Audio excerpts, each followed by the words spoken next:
Hello and welcome to the aForm Show, the premier podcast for all things architecture and design across the MENA region. Welcome to your tribe. Hey, are you tired of specifying boring door hardware? If your ironmongery specs feel more meh than wow, it's time to have a look at EuroArt, the skilled British experts for door hardware, furniture fittings, glass fittings, and sliding doors that are taking your specification headaches away. From top quality pocket doors to leather wrap door handles, EuroArt offers hardware that's both durable and stunning for all budget levels. Whether you're designing or upgrading a residential or commercial project, their finishes such as satin, titanium blue, and gunmetal bring sophistication to any space. You need to match a finish or customize a pull handle to your customer's unusual design ideas? No worries, EuroArt has got you covered. For hardware that stands the test of time and looks great while doing it, visit euro-art.co.uk or send an email to hello@euro-art.co.uk or visit the EuroArt Design Center in Al Garhoud, Dubai for a touch and feel experience. Now, back to the episode. Hello and welcome to the show, everyone. Today we are joined by Maria Dautant, Senior Associate at HLB Lighting Design in Dubai. Maria currently leads projects that redefine how light interacts with architecture. From large-scale urban developments to intimate interiors, her expertise shape the way we see and feel the spaces around us. We are thrilled to have her with us today. So without further ado, let's get into it. Hi, and welcome to the show, Maria. Thank you very much. Thank you for having me. Awesome. Well, we thank you for your time. And I want to start us off with lighting design is probably not something which most people think that they want to do. If you were to ask a 5-year-old, I would think. I agree. So what I want to start with is, how did you find lighting design? It's actually a very interesting story. And I will say, before I go into my story, that many of the people that I've met in lighting design have fallen into lighting somehow by chance. Like nobody that I know of actually planned to be a lighting designer. And it sort of happened to me in the same way. I was studying engineering, and as a matter of fact, an engineering that has absolutely nothing to do with the construction industry. I was going for... Was it like robotics or something? Not even. Maybe you're going to laugh about this, but I was going for geophysical engineering. Wow. Okay. Yeah. So trust me, absolutely nothing to do with lighting. But my family was a family of engineers, and I thought, yeah, might as well just get into it. It seems like a reasonable thing to do. Yeah. I didn't put a lot of thought into it, and geophysics sound interesting, and I just went for it. But while I was studying, I did some volunteering time with a theater company, which in reality is more like a very small group that is part of a church where I live. I could literally walk to the place. Right. And I knew people that were there, and it sounded like a fun thing to do in the evenings. And I just volunteered my time. I was not an actress or directing or anything. I was more like a helping hand. And I did everything from building stages to helping people with their wardrobes. And one of the things that I had to do was help the people that did the lighting, which were not lighting designers, but they were, again, volunteering their time to just help put this really nice little group together and just entertain our community from time to time. And I guess what really caught my eye was that I was building these stages and doing all this work, and it would look one way when you were working on it, but when it was showtime, it was a completely different thing. And it just got into my head that I really like this, and I didn't really feel like I could make a career out of theater, especially not where I come from, which is Venezuela and South America. Certainly, theater is not a big career that you're going to pursue. So I guess I just put it on the side of my mind, like, okay, this is a nice hobby, but not necessarily something to make money out of. Until after I graduated, I took a job with an oil consultancy firm, and they sent me to Norway to do a 3-month training. And while I was there, I don't know, there were 2 experiences that really changed my life. One of them, and this is going to sound really silly, but I just got off the train station and there was like an underpass. And this underpass had an LED lighting installation that was just showing colors and like colors through. And to me, that was like so impressive. And I even took pictures with my phone and everything. It was like, oh, this is so cool. I wonder who does this. And then the second experience that was really super life-changing for me was my friends and I, we took a trip to Copenhagen and we ended up in the Tivoli Gardens during Christmas. Ooh. And that was it for me. Ooh. That thing changed my life. I have heard stories. Yes. Wow. Okay. It's like, I don't know, it's a place from another world, at least for me. It caused such an impression that when I came back home, I continued to work, right? I was still not clear in terms of what I wanted to do or whether I was going to go as far as to change my career after spending 5 years studying engineering. But it came to a point where I was pretty sure that maybe geophysics was not for me as a career. Like studying it was interesting and everything, but as a career, maybe it wasn't for me. And I started doing some research and found some master programs in lighting design, and they seemed very interesting. And I took a chance. I went to Australia. I did my master's degree, and it's been 18 years since then. So yeah, I fell into lighting and I never went back. I'm trying to think about what the parallels would have been between geophysics and lighting. I think the topic that comes to mind is you probably like a lot of data and looking at a lot of data, I would think. Because that's kind of one thing I think both those fields have. Yes, definitely that. I have to admit that my mind acts in a very logical way.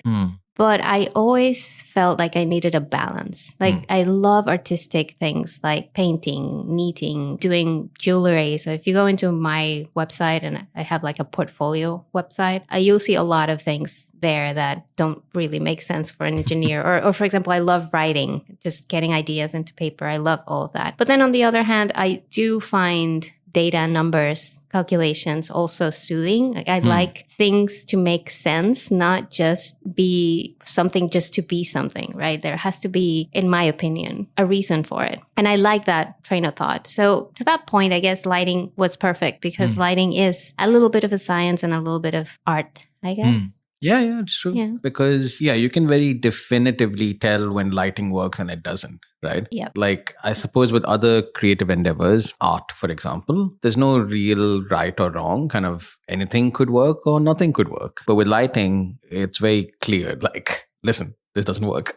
That works. Yeah. And even if you don't know exactly what doesn't work, you can feel it. It's like something is off. Exactly. I'm not sure what it is, but something is off. Yeah. Exactly. Right. You can. Okay. Interesting. So I suppose I then want to ask you, over the 18 years that you've had now in lighting design, any sort of key learnings that you want to share with other architects like myself, probably, or interior designers, or even clients, something which you probably think about and are like, if only this happened, the project overall, everyone involved in the project would be so much better off. As I was preparing for this podcast, I was wondering what would that kind of learning experience be, or what would be the one thing that I would like to come through for people listening. And I kept going back to this post I did maybe like a year ago in LinkedIn. And I posted something that said, I heard once, and this is true, water is water, but you would not drink any kind of water. And I would like to apply that to lighting because I think it's the exact same thing. Yes, lighting is lighting, but not every type of lighting is the right choice for your space. And you need an expert to tell you that. You cannot just go to a store and just look at two lights and say, oh, they're just the same. They're not, trust me. The paper may say they are the same, but they will never be the same. It's like giving somebody the choice of drinking water out of a bottle and water out of a river. Yeah, they may look the same, but trust me, they're definitely not the same. And in the case of the water, maybe you don't need an expert to tell you. But in the case of lighting, where it's something that is so invisible and intangible, you do need somebody to tell you why this light is not the right one for your space versus something else. Right. So if there's anything that I want clients out there and architects and interior designers to know, is that not every light is the same. Yeah. I actually learned this the hard way. Please share. I was doing this retail outlet down in City Walk, and we had a lighting designer on. And the learning that I had was insane because obviously there was a design and yes, there was a spec for it. And in typical fashion, that spec gets value engineered as it always does. And then when I, as a layman, I suppose, started reviewing data sheets like you're saying, I'm like, oh, but the beam angles look correct and the wattage is fine and the color temperature is the same and pretty much exactly the same thing. And then when I saw a couple of mock-ups on site with the lighting designer, I was like, I see what you mean. And then it was then I realized that in a very weird way, and I don't know why it didn't occur to me before, that product A at 3000 Kelvin and product B at 3000 Kelvin are not the same 3000 Kelvin, which I thought was like, how can that be? And then he started explaining about how, each manufacturer is different in the way that they make their chips, and therefore the number of chips that go in differ, and so on and so forth, and things like your driver output and highly technical things, right? Which again, as an architect, I've never really gone that deep into that sort of thing. But it then left me with this profound sense of there is a lot of work that goes into this, and I think that you guys don't get enough credit for the amount of work that goes into it. Thank you. And I suppose then I want to ask, because in my mind, what I would have done if I was an architect and I'm doing, such deep analysis of the project and so on, typically this gets documented in some kind of a report or something like that. So I'm wondering, is that now common practice with most lighting designers in the sense that you kind of have this, you have obviously the picture with the data sheet, which is fine, but then you probably have this 400 type page booklet showing all the simulations and all the calculations and all the combinations that you've tried and things like that. Is there something like that? Maybe somebody has that, but I cannot say it's me. Okay. I'll tell you that what I usually do, and we do this a lot in our office, is we ask for samples. And we do mock-ups. Even if it's like a very small mock-up in our little office, we just need to understand the product by ourselves. Understand what is it good for? Is it good quality? Is the beam correct? Is the color temperature good quality as well?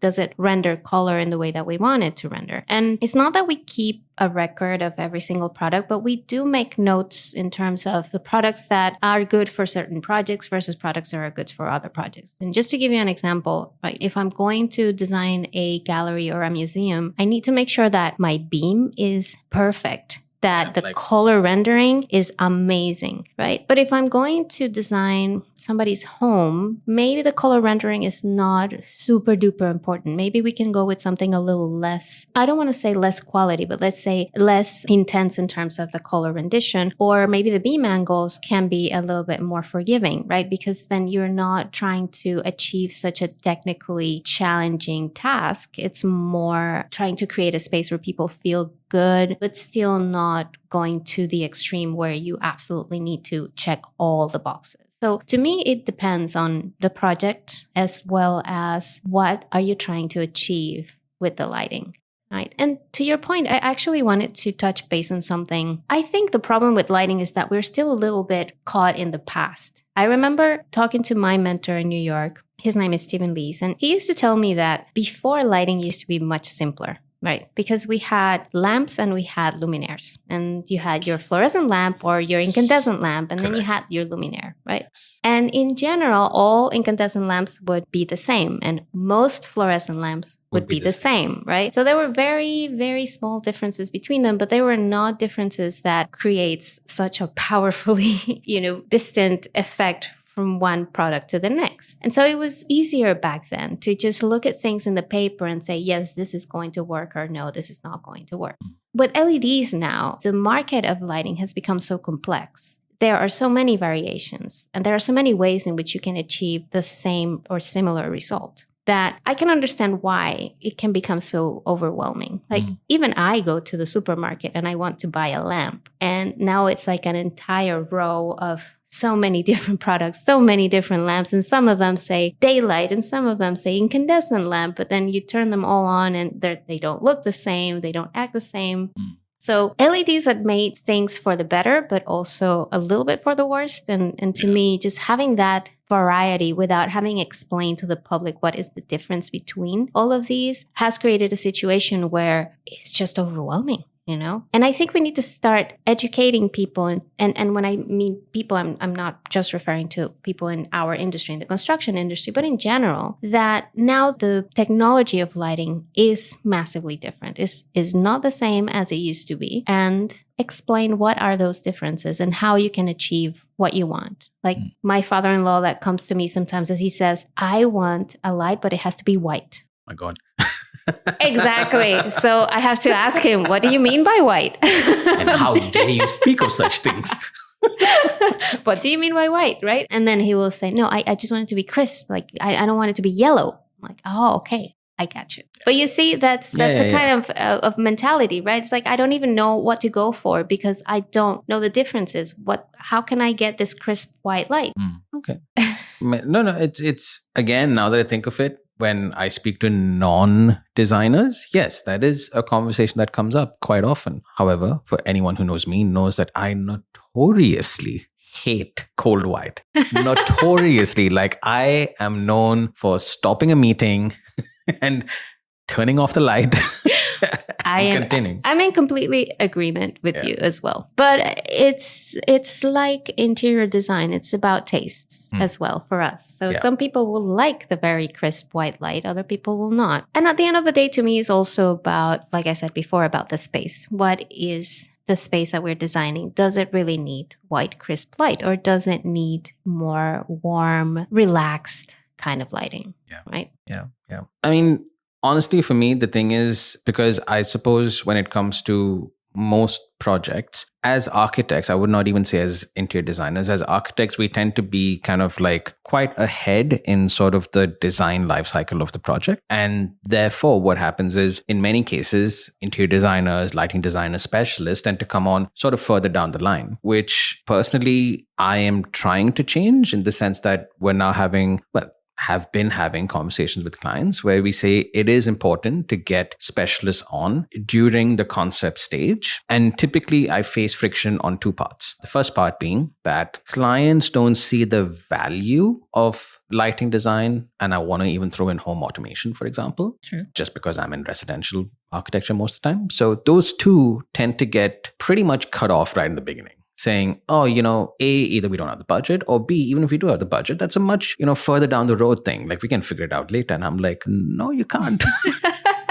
Yep. So that's problem number one, wherein clients don't really see the value of it up front. And then if I go to the design side of things, it seems a bit unfair to you guys, because what typically would happen is there would be a bunch of abortive work, because as an architect, as you're kind of going through from one option to another, it could be a completely different building, in 2 weeks. And then all the work you've done for the first option kind of goes to waste. And then you have to redo it for the second, and so on and so forth. So I'm kind of wondering if you have any thoughts on how that could be improved. So I suppose my question is, on one part, being able to show clients legitimate value up front before the project even starts, and B, being part of the process really early on without burning the candle on both ends for a lighting designer. I think bringing us on at the very beginning, or as early as possible, once you at least have settled in terms of the shape, the type of a building or the space, it's massively important to understand the quality of light that we're after and the budget.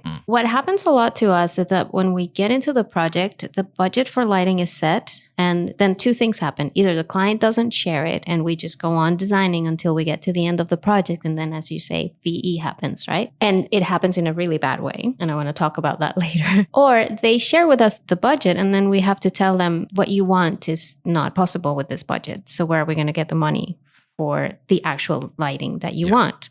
So getting us involved from the beginning can help the client get a little bit informed about what does it cost to get a good quality lighting system, including automation, to achieve what they have in their minds. Because, and I'm going back to what I said in the beginning, for many clients, light is just light, right? All I need is some lighting, put some lights in the ceiling, that's it. They don't understand the consequences of just going with that idea that light is just light. So like I said, getting us involved from the beginning can help us navigate that road and really settle some things right from the beginning. Even if we're not doing full-on conceptual work, we can start talking to the clients about their needs, what they want to do, what the aesthetic is that they are pursuing, how much that aesthetic is going to cost, and help them cross out things that they will not be able to achieve before we get into that point, as you say, when we start doing a lot of abortive work.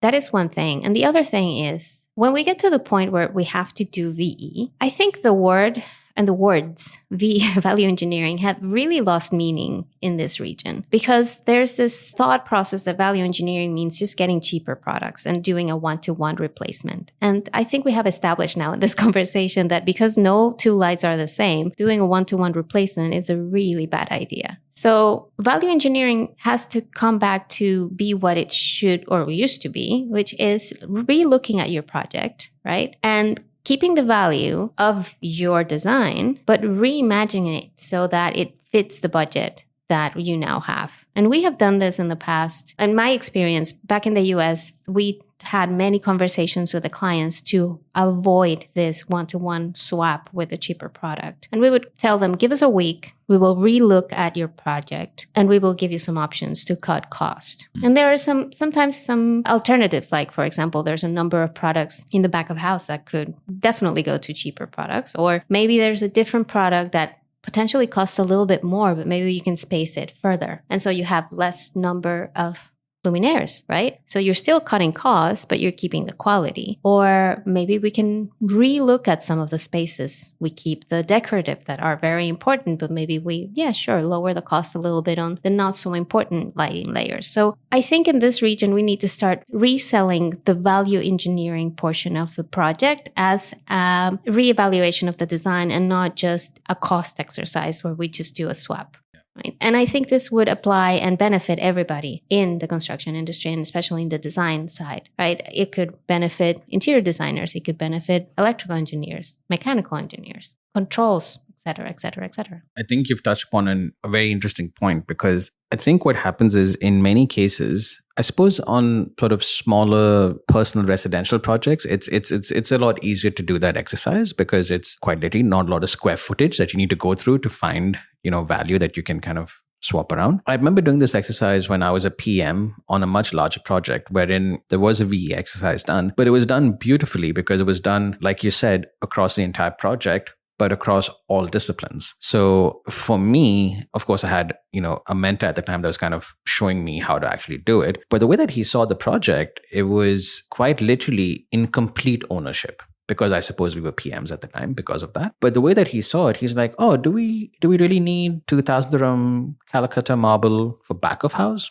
Not really. Do we need Urca lighting fixtures? Probably not. But then at the same time, do we want to upgrade the front of house lobby? And maybe those are not the best. Maybe they need to become even better. And just things like that, even things down to landscaping, flora and fauna. Do we need rows of hedges all the way there with all these spike lights? Or should we just do a xeriscape with one olive and a couple of spikes there? And is that a better option? Exactly. Or if maybe you're lighting all the trees. Do we have to light all the trees? Maybe we light 50% of the trees, and you got cost by 50% right there. Exactly. And it trickles down, right? It's not just the product. It's also the installation. It's the cabling. It's a number of things that follow. So the value engineering process, if it's done, as you say, as a team and in complete harmonious way to keep the value of the project, it then results into true cost savings and, in my opinion, happier clients. No, it's true. Because I think again, from my experience, I think what happens with clients is when the project starts, they want the best for everything. Of course. Right?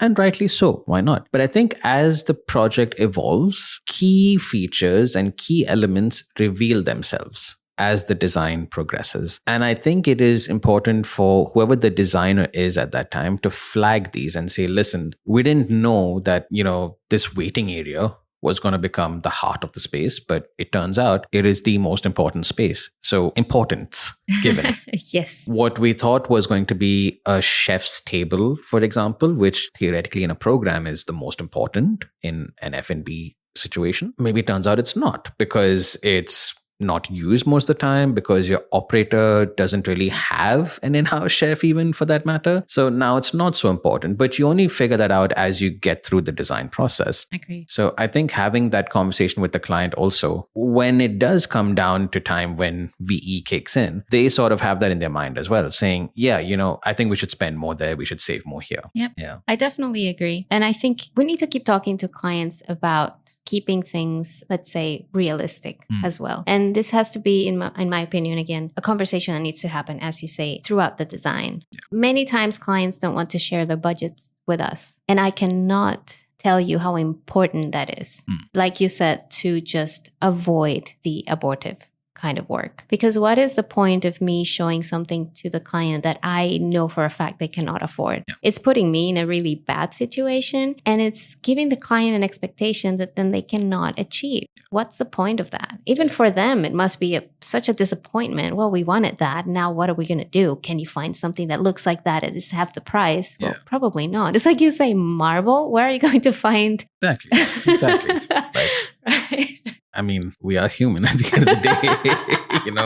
It's something that's just not possible. Yes, it is true. I kind of didn't want to switch the conversation. Obviously, we've spoken a lot about lighting and lighting design in particular. I found it very interesting when you said this whole sort of boom of LEDs added obviously a lot of variety, but then a lot of complexity at the same time. I have a feeling, and this is just my opinion, that lighting control fixtures, automation, whatever you want to call it, I feel like that's added almost like a secondary layer of complication on top of things, because now not only do your fixtures have to work a certain way, but scenes have to now work in a certain way. Do you think that's the case also? Absolutely. Oh, yes. And it has added a level of complexity behind the wall and in front of the wall. True.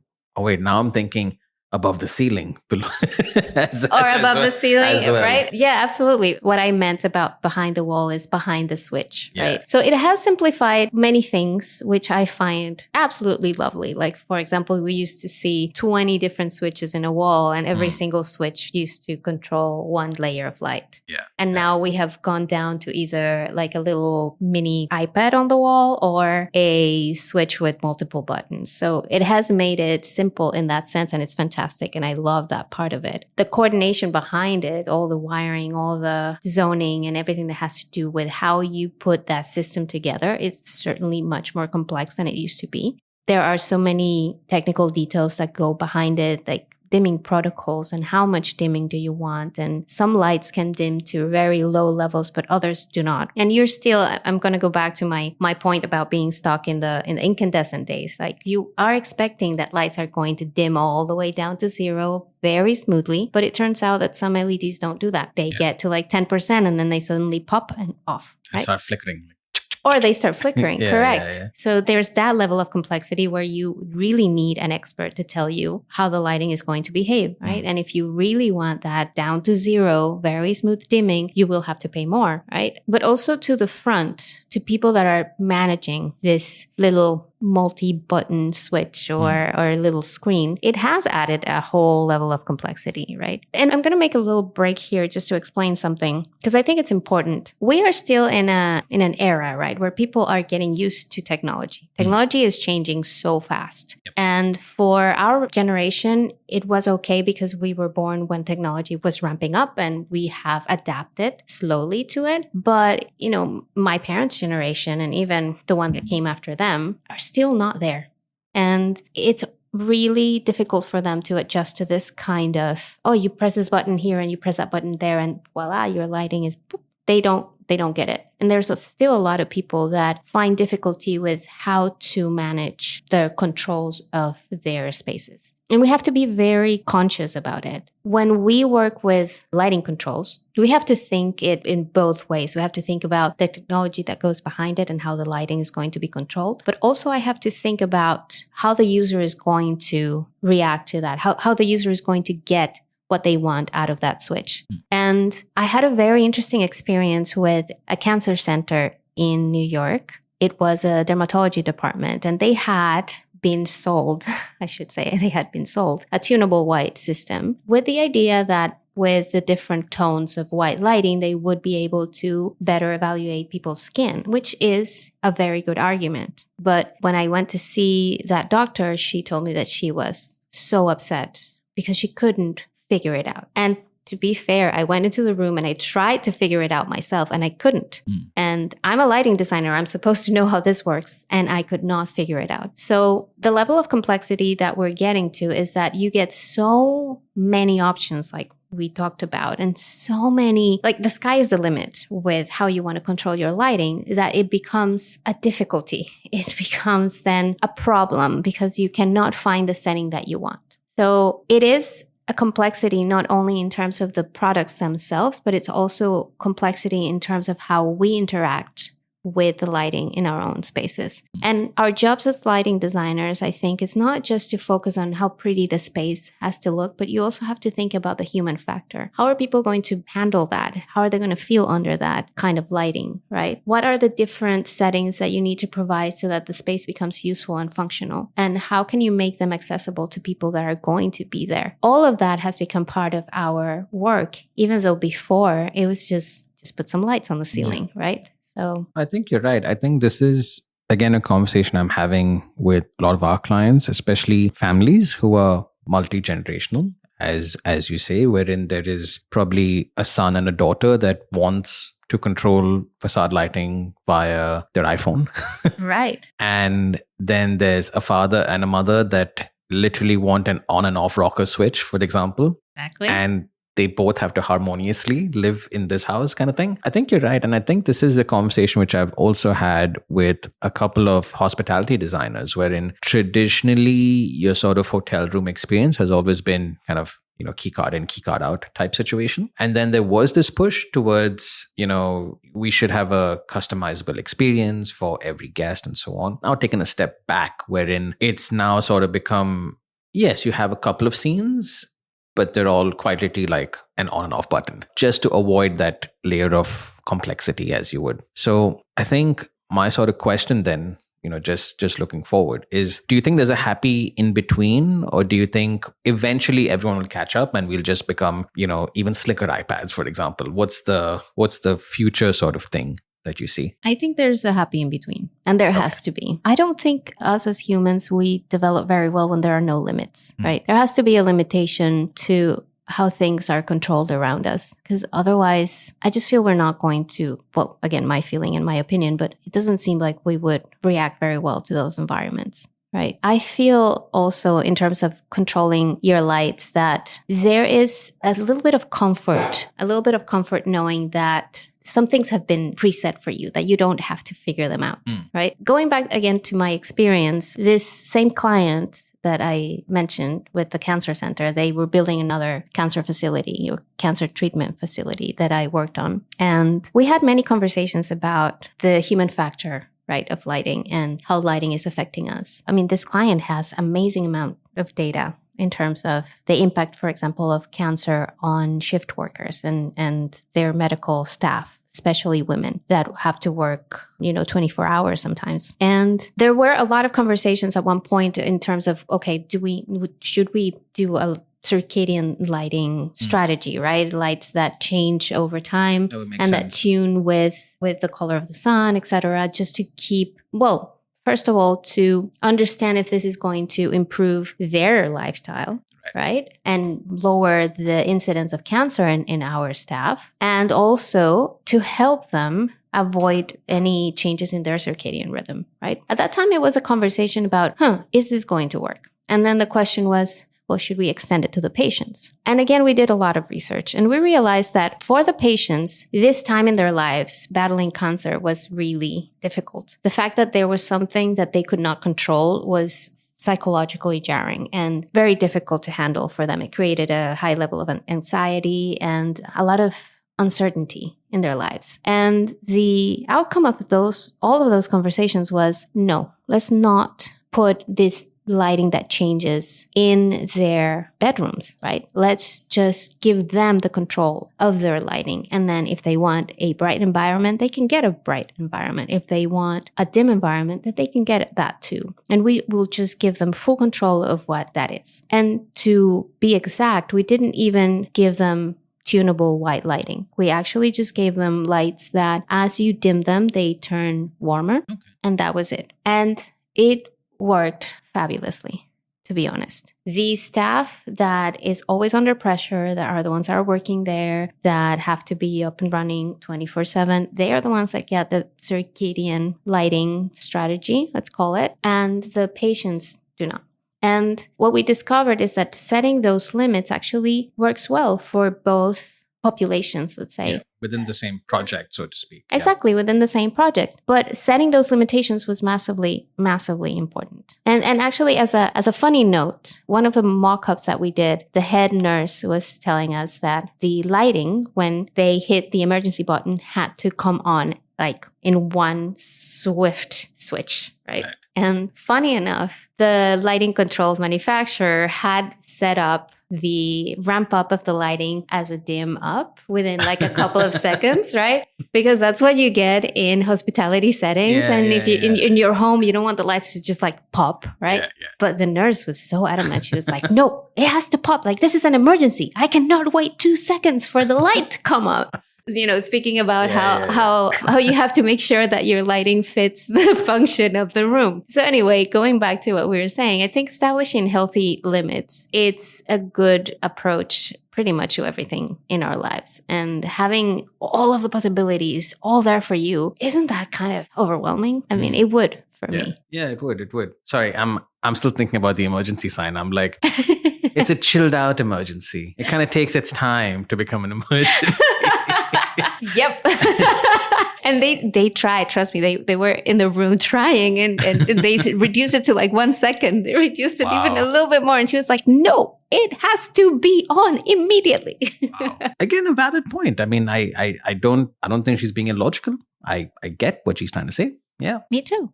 Yeah. As we sort of then wind down the episode, I feel like this has become like the entire podcast a very selfish endeavor for myself. I get to ask people like you questions that I think about most of the time. So, I mean, there may be absolutely no sense to this and it's probably not true and who knows, but I get this impression from most clients, be it end users, be it even operators, developers, whoever it may be. When it comes to adding automation to lighting, there seems to be this notion that sooner or later this is going to fail. And sooner or later, it is almost with certainty.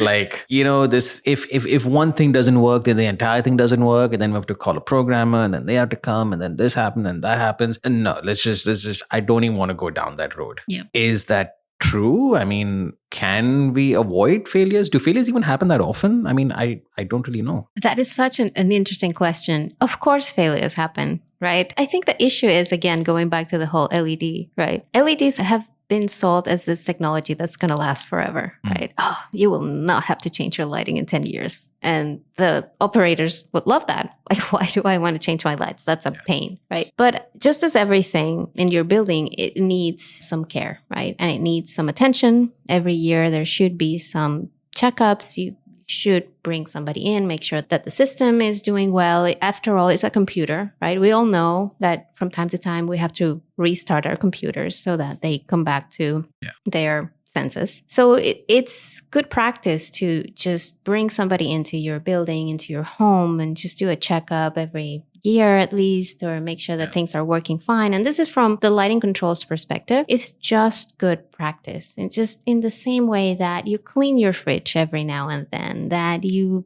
check that your computer has your antivirus up to date and then your firewall is working fine, it's just the same. Right. Lights need to be cleaned sometimes so that they continue to work properly. And we need to start getting into this habit of understanding that this is a system, a computer system like many others, and an electronic system like many others. And they need some level of care and maintenance at the end of the day. Maybe not so much on a home basis because it's a smaller setting. You use your lights less when you're at home than in a building, for example, or even a restaurant or shopping mall. So it may be more critical in these public spaces than it is at your home. But yes, definitely maintenance every now and then doesn't hurt. So I would think very similar to how, I mean, for example, in a commercial project like an AMC, an annual maintenance contract, just like you would for your fire sprinklers, for example. Yeah. You probably just have one for lighting as well, and that would probably keep everything in order. Correct. Is what I'm Yeah, understanding. like you were changing your filters for your Right. AC, right? Or Gotcha. clean the ducts Gotcha. from time to True. time. Maybe not every year, maybe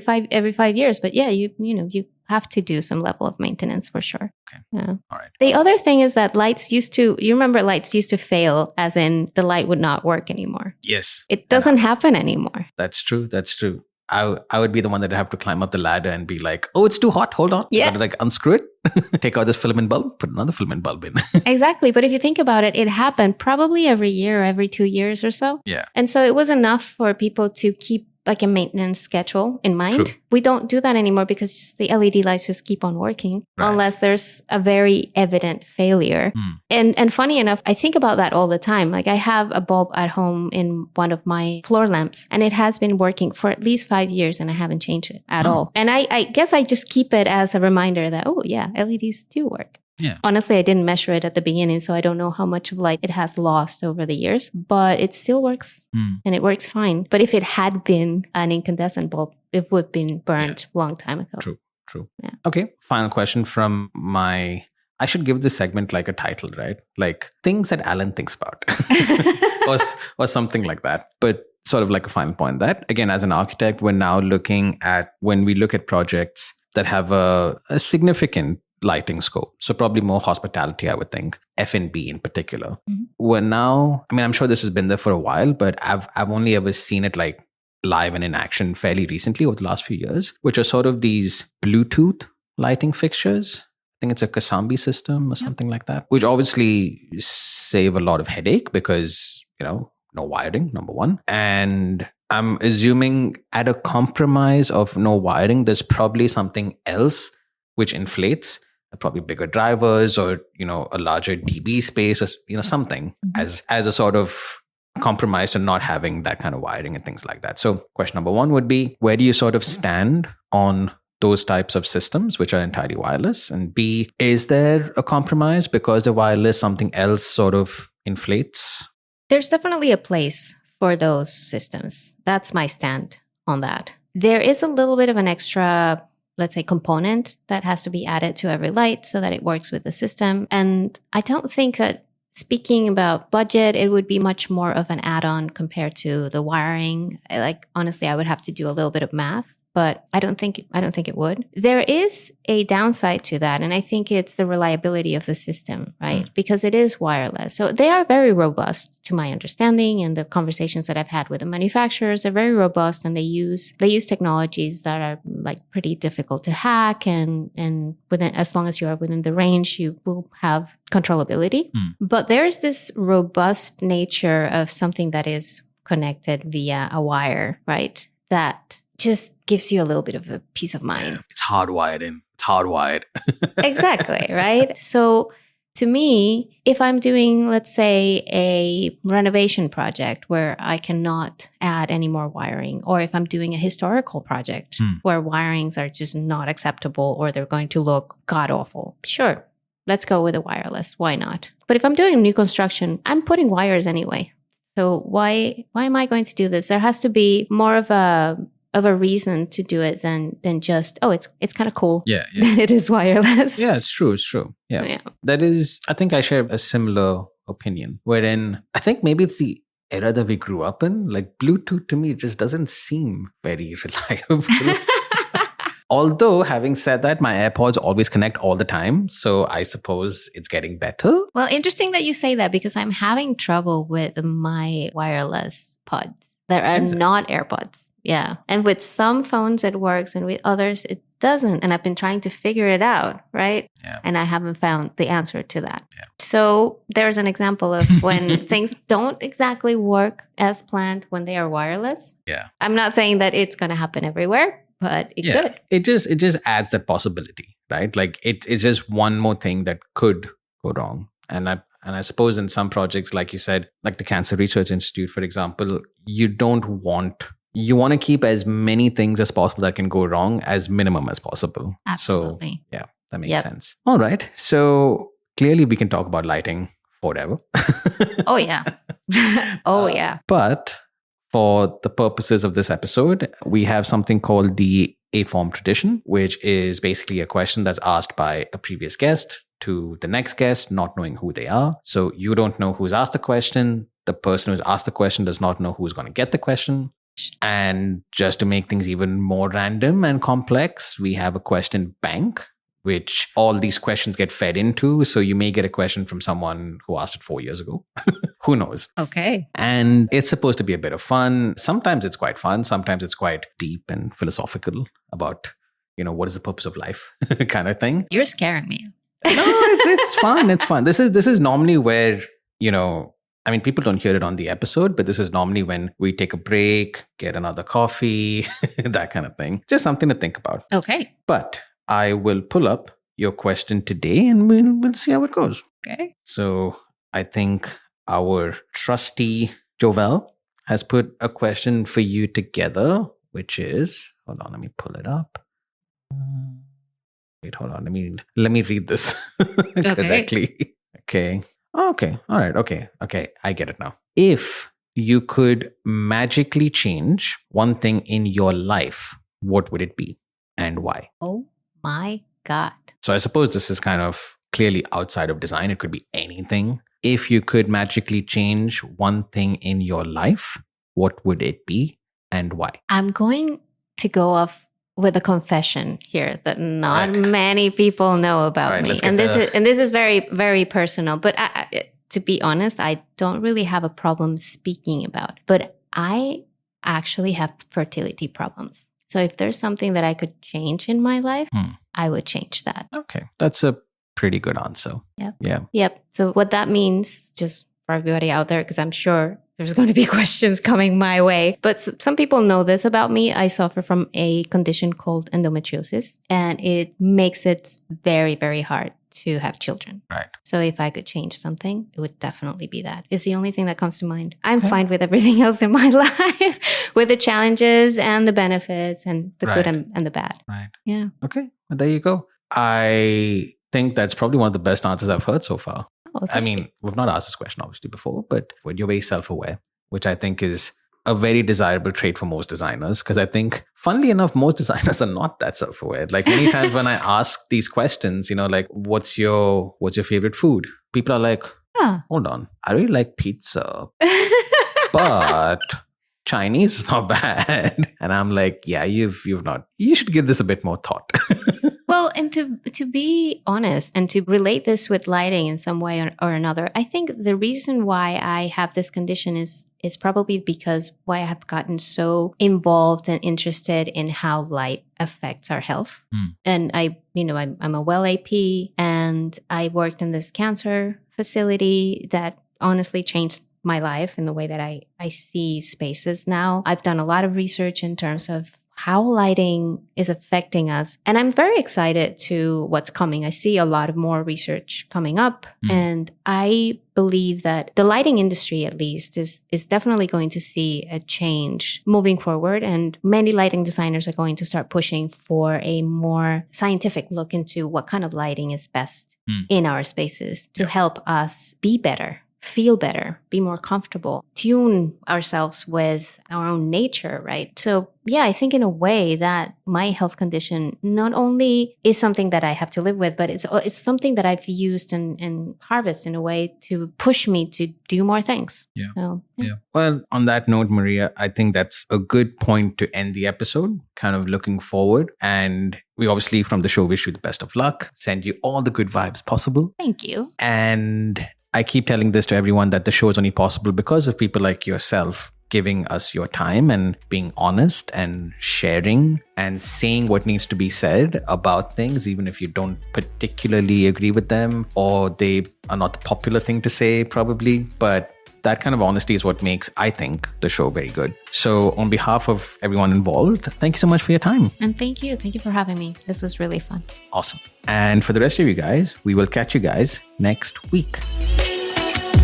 Fellow aFormer, thank you so much for your time. If this episode added any value to you, please share it with anyone who may benefit. If you want to carry on the discussion, please get in touch with us over socials. We are at aForm Show on the gram and hello@aform.studio on email. That is at aForm Show on the gram and hello@aform.studio on email. Until next time, stay inspired.